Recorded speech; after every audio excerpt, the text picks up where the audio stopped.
lips that touch liquor shall never touch mine. Alice Lee stood awaiting her lover one night, her cheeks flushed and glowing, her eyes filled with light. She had placed a sweet rose on her fine golden hair, and not a flower in the garden seemed even half so fair as Alice that night as she stood by the cot where she dwelt by the side of the moor. Her lover had promised to take her a walk, and her thoughts were all built on a long, pleasant talk. But the daylight was fading, and also, I ween, her temper was fading, 'twas plain to be seen. For now she'd stand still, then a tune she would hum, and patiently mutter, I do wish he would come.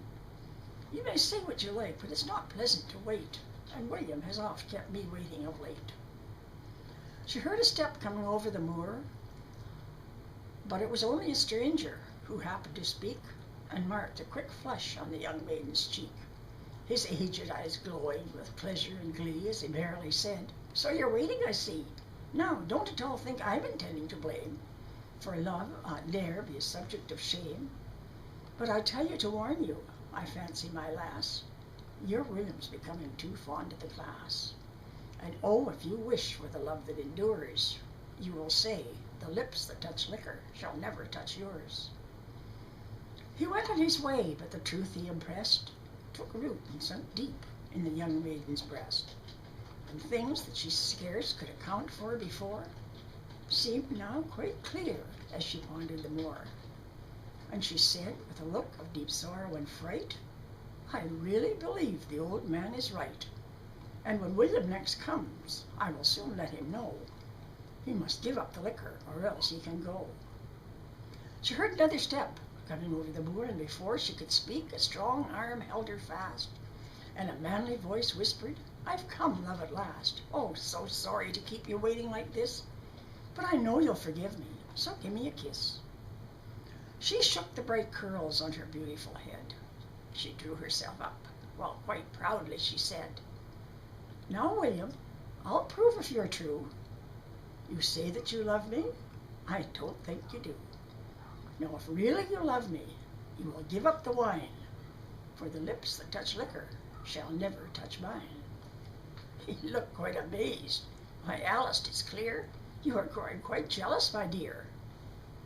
In that you are right, she replied, for you see, you will soon love the liquor far better than me, and I'm jealous, I own, of that poisonous wine, and the lips that touch liquor shall never touch mine.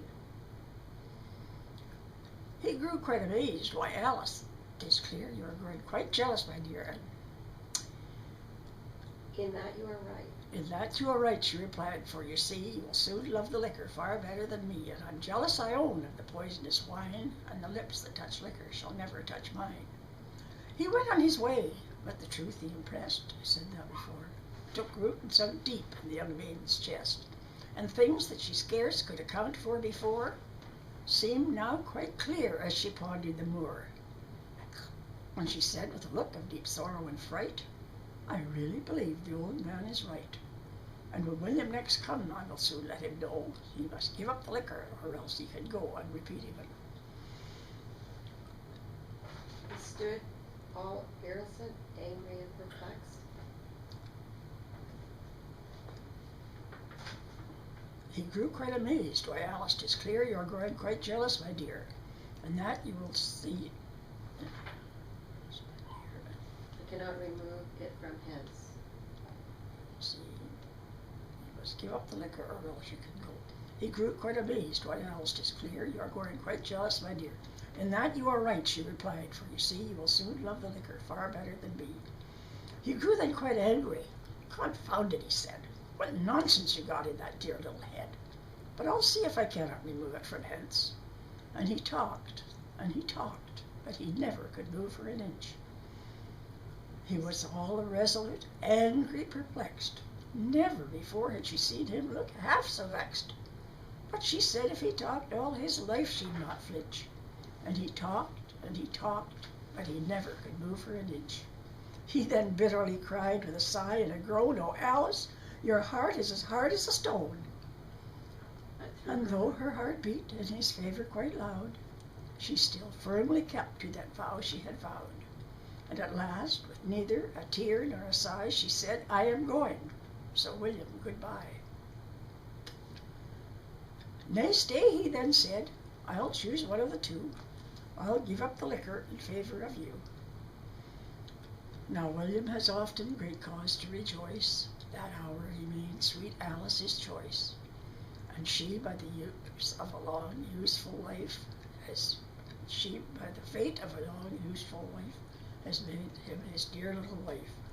And she, by her firmness, won to us that night one whom in our cause is an ornament bright.